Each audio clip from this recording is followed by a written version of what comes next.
เขาจะได้อะไรถ้าเขาทำแบบนี้ทุกวัน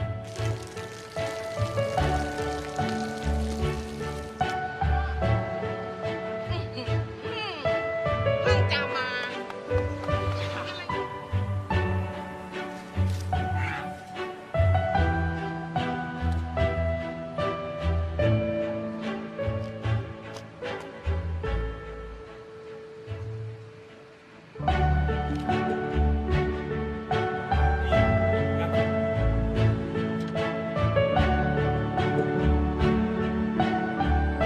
เขาจะไม่ได้อะไรเลย ไม่ได้รวยขึ้น ไม่ได้ออกทีวี ไม่มีใครรู้จัก ไม่ได้มีชื่อเสียงที่มากขึ้น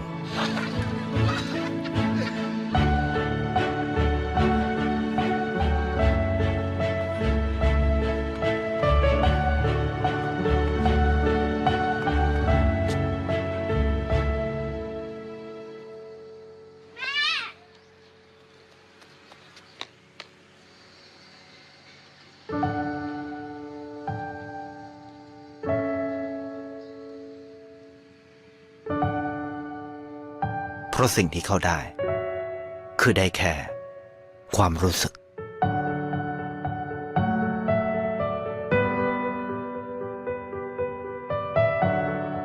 ได้เห็นความสุข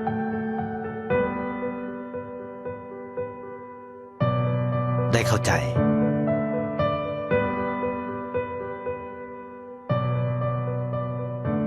ได้ความรัก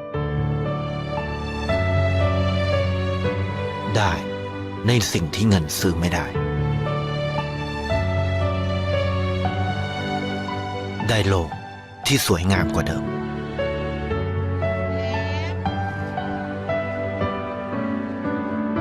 ในชีวิตคุณ